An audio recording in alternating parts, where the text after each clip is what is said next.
মাকৈ খেতিৰে লাভান্বিত হ'বলৈ সক্ষম হৈছে ওৰাঙৰ নিকটৱৰ্তী ভালুকমাৰী গাঁৱৰ কৃষকসকল। আৰু এই মুহূৰ্তত মই উপস্থিত আছোঁ ভালুকমাৰী গাঁৱৰ মাকৈ খেতিৰ ওচৰত। কেমেৰা পাৰ্চন ৰাহুলে দেখুৱাই আছে সামগ্ৰিক পৰিৱেশ। ক'ব লাগিব যে এনেদৰে মাকৈ খেতিসমূহ এতিয়া পুৰঠ হোৱাত এনেদৰে মৰণা মাৰিছে আৰু মৰণা মৰাৰ ফলত এতিয়া এনেদৰে দেখা গৈছে যে মাকৈসমূহ তেওঁলোকে এনেদৰে সংগ্ৰহ কৰিছে মৰণাৰ জৰিয়তে। এটা বৃহৎ অঞ্চল ওৰাঙৰ নিকটৱৰ্তী ভালুকমাৰী অঞ্চল, আৰু এই ভালুকমাৰী অঞ্চলটোত প্ৰতি বছৰে এনেদৰে মাকৈ খেতিৰে কৃষকসকল লাভান্বিত হ'বলৈ সক্ষম হৈ আহিছে। যিহেতুকে এতিয়া মাকৈসমূহ পুৰঠ হৈছে, পুৰঠ হোৱাৰ অৱস্থাত তেওঁলোকৰ ঘৰৰ পৰিয়ালে নিজে এনেদৰে মৰণা দি মাকৈসমূহ সংগ্ৰহ কৰিছে। আৰু এনেদৰে দেখা গৈছে যে মাকৈসমূহ এতিয়া মৰণা মৰাৰ পাছত তেওঁলোকে মাকৈসমূহ বজাৰলৈ নিয়াৰ এটা ব্যৱস্থা কৰিব। যিহেতুকে ইয়াৰো এখন বজাৰ আছে, আৰু এই মাকৈ খেতিৰ জৰিয়তে তেওঁলোকে কেনেদৰে লাভান্বিত হৈছে, কেনেদৰে এই খেতি কৰি তেওঁলোকে উৎসাহ যোগাইছে কৃষকসকলক। কৃষকৰ মনত এক হাঁহি বিৰিঙা যেন অৱস্থা হৈছে। এই মুহূৰ্তত মই এজন কৃষকৰ ওচৰলৈ আহিছোঁ। যিহেতুকে আপোনাৰ এই মাটি মাকৈ খেতি কৰিছে আপুনি, আপোনাৰ শুভ নামটো কি? বলোৰাম বড়ো। হয়, কেনেদৰে কিমান মাটিত এই খেতি কৰিছে আপুনি? 30 বিঘা কৰিছোঁ আমি নিজস্ব, আৰু কেইজনমানৰ আছে, সেইটো বেলেগ বেলেগ কৰা হৈছে। হয় হয়, আমাৰতো নিজাভাৱে 30 বিঘা কৰিছোঁ। হয়, কিয় বাছি ল'লে মাকৈ খেতি কৰিব আপুনি? কিয় বাচিলে যিটো নেকি আপুনি ইমান কষ্ট কৰি এই খেতি কৰিবলৈ আগবাঢ়িছে? তাৰমানে মাকৈ খেতিটো উন্নতি কৰিব পাৰিলে ভাল, যেনিবা ধৰি লওক ফচলটো ভালকৈ কৰিব পাৰিলে ধৰি লওক বহলাই কৰিব পাৰিব লাগিব। এতিয়া আপুনি কিমান মাকৈ ইয়াত উৎপাদন হৈছে বুলি আপুনি অনুমান কৰিব? এতিয়ালৈতো আহি পোৱা নাই গোটেইখিনি। সেইদিনাখন অলপ আনিছিলোঁ। হয়, 14লৈ আহিছে আৰু। হয়, এই মাকৈসমূহ আপোনাৰ এখন বজাৰ লাগিব, কেনেকুৱা বজাৰ? কেনেকুৱা বজাৰটোতো ইমান ভাল নহয়।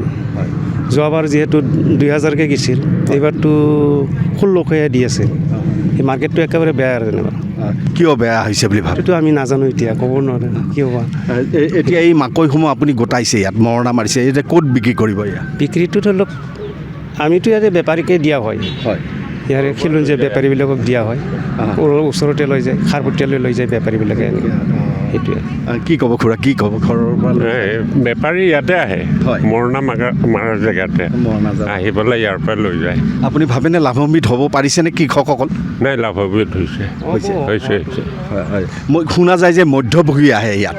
মধ্যভোগীৰ ফলত কৃষকসকলে প্ৰয়োজনীয় যিখিনি মূল্য পাব লাগে সেই মূল্য নাপায় বুলি শুনা যায়। হয় নেকি কথাষাৰ? নাই, খেতিটো ভাল হ'লে পায়। হয়, খেতিটো যদি ভাল হয়, হয়, ভাল হয়, তেতিয়াহ'লে ভাল লাভৱান হয়। হয়, যিহেতুকে তেওঁলোকে মাকৈ খেতিৰ প্ৰতি আগ্ৰহ বাঢ়িছে। মই ইয়াৰ সমাজকৰ্মী লোক কিছুমান আছে, তেওঁলোকে খেতিৰ লগত জড়িত। মই এজন দাদাৰ ওচৰলৈ যাবগৈ। দাদা, কি ক'ব? এতিয়া কৃষকসকলৰ মাকৈ খেতি পুৰঠ হৈছে, মৰণা মাৰিছে, এনেকৈ মাকৈসমূহ গোট খুৱাইছে, এখন তেওঁলোকক বজাৰ লাগিব, কি ক'ব? হয়, নমস্কাৰ। আপোনাৰ নিউজ লাইভলৈ মই আন্তৰিক শুভেচ্ছা জনালোঁ। গতিকে আমাৰ যিহেতু কৃষকে আমি কৰি আছোঁ মাকৈ খেতিটো কৰাটো কৰিলে যথেষ্ট খৰচ কৰি, কিন্তু আমি যিখিনি মানে মূল্য বিক্ৰী কৰি যিখিনি মূল্য পাব লাগিছিলে সেইখিনি আমি মূল্য বৰ্তমান আমি পোৱা নাই। আমাৰ যিটো মধ্যভোগী বেপাৰী, যাক কয় আমি বেপাৰীবিলাক, সেই আমি যিখিনি পাব লগা ধন, সেইখিনি পাব লগা ধনটো মানে সিহঁতে আমাক নিদিয়ে। গতিকে আমি সেই হিচাপে আমাৰ যিখিনি খৰচ হৈছে সেইখিনি খৰচ আমি পাম নে নাই, ভৱিষ্যতত উঠাব পাৰিম না নাই, সেইখিনি অলপ সন্দেহ আছে তাৰমানে। গতিকে আজি যিহেতু আমাৰ মাননীয় মুখ্যমন্ত্ৰী শ্ৰীযুত ডক্টৰ হিমন্ত বিশ্ব শৰ্মাৰ চৰকাৰ যিটো আজি গঠন হৈ আছে, গতিকে চৰকাৰ গঠন হোৱাৰ পিছত যদি আমাৰ কিবা ভাল খবৰ আহিব বুলি, কৃষকসকলৰ কাৰণে ভাল খবৰ আহিব বুলি মই কিবা আশা কৰিছোঁ। ক'ব লাগিব যে নতুন চৰকাৰৰ প্ৰতি তেওঁলোকে আশা ৰাখিছে, আৰু যিহেতুকে এনেদৰে কৃষকসকলে নতুন চৰকাৰৰ তেওঁলোকক যি কৃষি ক্ষেত্ৰত যথেষ্ট সহায় কৰিব বুলি এটা আশা ৰাখিছে। এই মুহূৰ্তত আপুনি এজন খেতিয়ক, কিমান মাটিত খেতি কৰি আছে? মই 9 বিঘা কৰিছিলোঁ। 9 বিঘা। কেনেকুৱা আপুনি কি ভাবে মাকৈ খেতি কৰিছে কেনেকুৱা?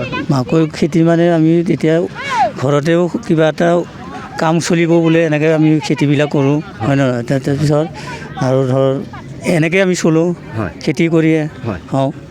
ইয়াৰ কাৰণে আমি এতিয়া খেতিটো এৰিব নোৱাৰোঁ। এবাৰ খেতিটো কৰিলেও তথাপি এতিয়া আমি যেতিয়া খেতি উঠাৰ লগে লগে এতিয়া ডাইৰেক্ট এতিয়া এনেকৈ এই বেপাৰীবিলাক আহিব, ইয়াতে আহি পেলাই বা ঘূৰি ঘূৰি চাব কোনটো কেনেকুৱা হৈছে কোনটো কেনেকুৱা হোৱা নাই এইবিলাক কামুৰি চাব শুকাইছে নে শুকোৱা নাই এইবিলাকো তথাপি শুকাইছে যদি শুকাইছে বুলি ক'ব নুশুকালে নুকুৱাই এতিয়াতো কামুৰি চাই পেলাই সিহঁতেতো কিনি পেলাই এতিয়াতো আমাৰ যোনটো পাব লগা দামৰ হিচাপত এইবিলাক দামটো মিলা নাই আমাৰ হিচাপত যেনে এতিয়া বিচনটো আমি ইমান দামত কিনি পেলাই এতিয়া এই আমাৰ নিজৰ খেতিটো যদি কমত বেচিব লগা হয় তেতিয়াতো আমাৰ প্ৰফিট নাথাকে এতিয়া খেতিত আমি এতিয়া সাৰ দিওঁ ঔষধ মাৰোঁ কিমান কি কষ্ট এইবিলাকতো আৰু ইফালে হাজিৰা লগাই পেলাই আমি খেতিটো উঠাওঁ এই হিচাপত আমাৰ নোপোচাই এনেকৈ দামত যিহেতু নতুন চৰকাৰে আপোনালোকে আশা ৰাখিছে নিশ্চয় নতুন চৰকাৰ আহিলে আকৌ এই কৃষি ক্ষেত্ৰত যথেষ্ট সহায় হ'ব বুলি আৰু এজন কৃষক আছে দাদা কি ক'ব আপোনালোকৰ ঘৰৰ পৰিয়ালে এই কামসমূহ কৰি আছে নিশ্চয় নে কি কয় একচুৱেলি মইতো খেতিয়ক নহয় মই যিকোনো মোৰ এটা কাম আছে যাতে মোৰ ঘৰৰ কাষৰ যিকেইটা মানুহকেইটা খেতি কৰিছে তাৰ কাৰণে মোৰ বহুত ভাল মানে খেতি কৰক মানে উন্নতি হওক নতুন চৰকাৰ কিবা আহ্বান জনানো নেকি এনেদৰে কৃষকসকলৰ পৰা যাতে নতুন চৰকাৰ মানে যাতে এতিয়া কষ্ট কৰি খেতি কৰিছে যাতে দামটো নকমক হয় এনেদৰে কৃষকসকল যথেষ্ট উৎসাহী যিহেতুকে তেওঁলোকে এনেদৰে কৃষি ক্ষেত্ৰত আগবাঢ়িছে মাকৈ খেতি ইয়াৰ পিছত হয়তো ধানৰ খেতি কৰিব আশা ৰাখিছে তেওঁলোকে নতুন চৰকাৰে ভৱিষ্যতলৈ তেওঁলোকৰ কৃষি ক্ষেত্ৰত যথেষ্ট সহায়ক হৈ তেওঁলোকক সহায় সহযোগ আগবঢ়াব বুলি তেওঁলোকৰ মনত এক আশা সদৌ শেষত সকলোলৈ ধন্যবাদ জনাই সামৰণি মাৰিছোঁ ধন্যবাদ